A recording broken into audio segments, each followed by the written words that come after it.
Hello friends, this is Hatim Rampurwala, and in this video we would be covering that is we would be revising illustration and test your knowledge of Ind AS 36 impairment of an asset. We would not be covering all the illustration and all the test your knowledge, but we would be covering some of the test your knowledge and some of the illustrations. Okay, so let's proceed. This is the revision of only a few of the illustration in this, but we would be covering equally. Okay, so let's start with illustration 1. It is on page number, yeah. Okay, carrying value of the building in the books of the Sun Limited. Say this is an India. We are doing India's 36 impairment. Okay, so let's think. The carrying value of the building in the books of Sun Limited as on 31st March 2000 is this much. 300 is the carrying value as at the date of the value in use is 250, and the fair value less cost of disposal is 238. So the recoverable amount is basically the higher of the value in use and fair value less cost of disposal. It is 250, and the carrying amount is 300. So impairment loss will be 50 over here. But what they have asked basically, calculate the recoverable amount. So recoverable amount will be 250. Then we will be solving illustration number, wait a second, illustration number 3. It is on page number, it is second, yeah, 3. Mass Limited gives the following estimates of the cash flow relating to the property, plant and equipment. Discount rate is 15%. See, this cash flows has been given. Property, plant and equipment purchased on 1st April 2001 for 20,000 rupees. The useful life is 8 years. Residual value estimate after end years is 8 years is 500 lakh. So what we will do is, see, they have asked, give the following estimate of the cash and of the PPE on 31st March 2014. We had acquired on 1, so after 3 years what will be the carrying value? 2000 20,000 minus 500 divided by 8 years into 3 years minus 20,000. So the carrying value is 12,687.5, 12,687.5. And what is the value in use?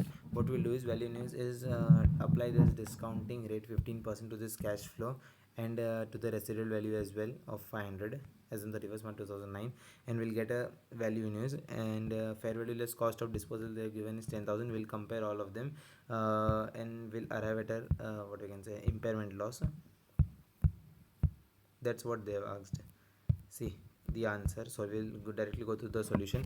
That is, first they have calculated the carrying amount. Carrying amount is 12,687 as we had calculated. Then value in use is 9150. What is this? 9150. Then recoverable amount is 9150, or value fair value less cost result, which is at 10,000. Impairment loss is 12,000 minus 10,000 is 2,687. So after deducting 2687 2687 12,687, the revised carrying amount will be 10,000, and that too for the period of 5 years, and the residual value is 500. So what we'll do is 10,000 minus 500 divided by 5 years. So the depreciation charge will be 900 from the coming year itself. So we are done with this illustration as well. Then we'll move on to illustration number 4. Illustration number 4 is was also based on the same concept. Jaipur, basically all illustration are based on the same concept. Jupiter Limited, a leading manufacturer of steel, is having a furnace which is carried in the balance sheet as on 31st March 2001 at which is carried in the balance sheet at 31st March 2001 at 250. As at the date, the value in use and the fair value is, as at that date, the value in use and fair value is, see, value in use and fair value both is 200 lakh. The cost of the disposal is 13 lakh. Okay, value of the impairment loss, cost of the disposal is 13 lakh. So see, value in use will be 200, but fair value will be 200 less 13 lakh, so it will be 187. And the carrying value is, calculate the impairment loss to be recognized. Fair value carrying value is 250. So 250 minus higher of 200 or 187, higher is 200, and that will deduct from 250, so we'll get 50 as an recoverable amount. See, recoverable amount is 50 or 187, whichever is higher. So we have got 200 because it is higher than 187, and then we'll compare with the carrying amount and we'll get an impairment loss of 50. Then we would be solving illustration 6th. It is based on the concept of CGU. A mining company owns a private railway to support its mining activity. So mining company owns a private railway. They are owning a private railway to support a mining activities. Private railway would sold only for the scrap value, and it does not generate cash. See, the railway does not is can be sold for scrap value, and it does not generate the cash inflow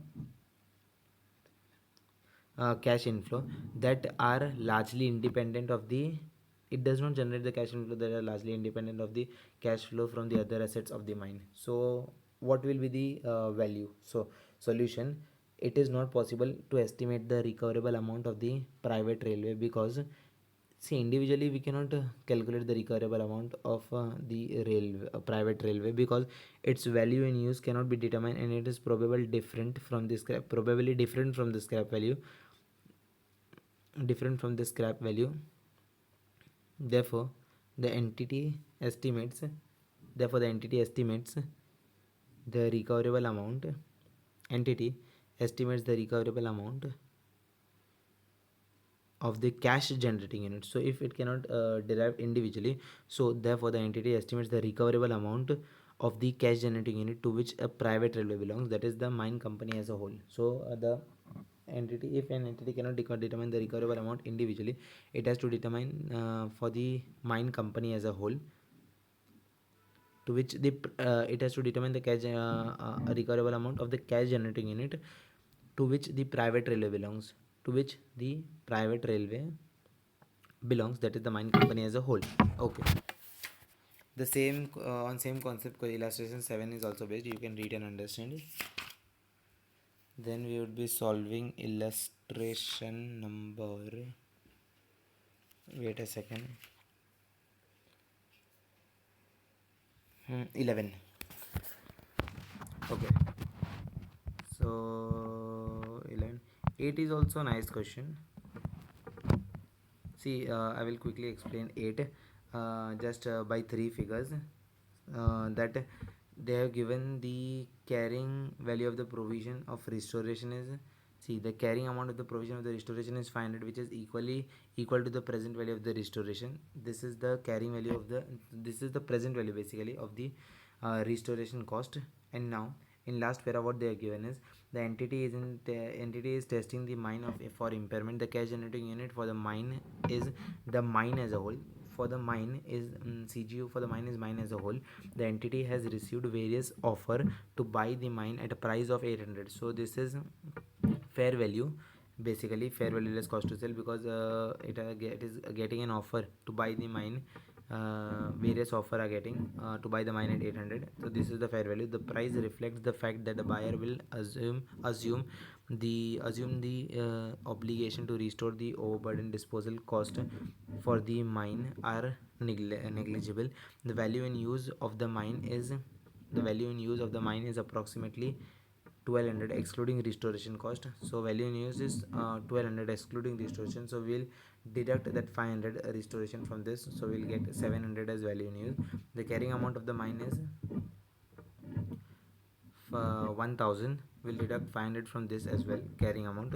So we would be left with three amounts, that is the value in use is 800, fair value in use is 800, then value in use would be 1200 minus 500, 700. So recoverable amount is 700 or 800, whichever is higher. So value in use is no, fair value less cost to sell, 800 is higher. That will compare with the carrying amount is basically 500. So there is no impairment loss in this case because the recoverable amount is more than the carrying amount. If it had been less, then there would be a recoverable then there would be impairment loss. Currently there is no impairment loss in this case. Then we would be solving illustration, as I said, 11. It is also a nice illustration. See, or the infrastructure has two cash generating unit X and Y. There is no goodwill within the unit's carrying value. The carrying value of the CGU are the carrying value of the CGU are CGU A 20 million, CGU B 30 million, and there is an carrying value of the office premises. I will be quickly going through. I will be not reading the entire question.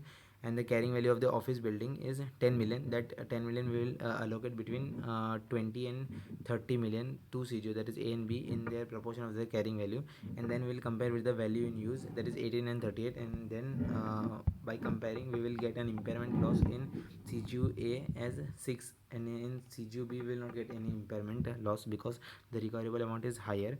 So how this 6 to be allocated? 6 to be allocated into the office building in the ratio of 4 is to 24, and to the A CGU in the ratio of 20 is to 24. See, the same has been given in the last line below. That is, the carrying value will be allocated on the basis of 4 by 24. 4 by 24, see how this 4 by 24 came, is in A, carrying value of A is 20 and 4 has been allocated, so 4 by 24, there is 1 million will go to the office building and 5 million will go to the other assets, that is the CGU of A. Then we would be solving illustration. Wait a second, we'll see.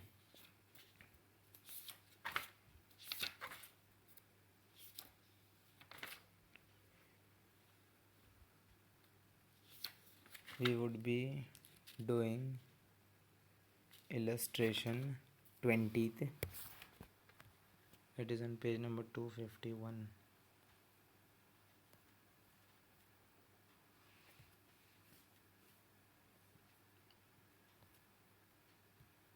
20th illustration, yeah. It is also nice and an important illustration based on the concept of the CGU. So we'll quickly go through this illustration 20.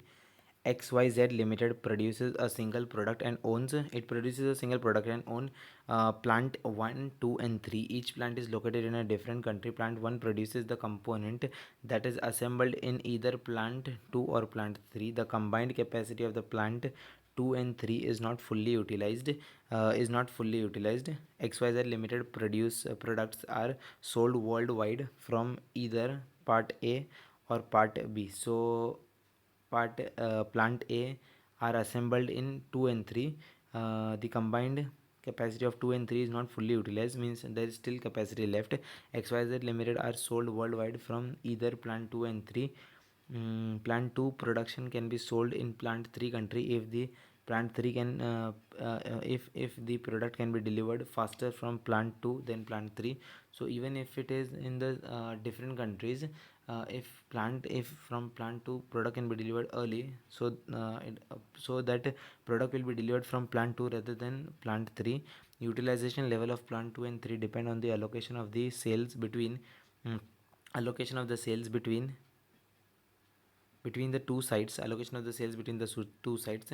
If there is no active market, for plant A, see what they have given is, if there is no active market for plant A, what are the cash generating units for plant A, B and C? What are the cash generating units? So we'll quickly read. See, there is since there is no active market for plant A, therefore plant A cash flow are dependent on the sale of the final product of B and C. Then second point, although there is an active market of the product assembled by the plant uh, by the plant 2 and 3, cash inflow of the plant 2 and plant 3 depend on the allocation of the production cost. Production, see, even if there is an active market for plant 2 and 3, cash inflow for the plant 2 and plant 3 depends on the allocation of the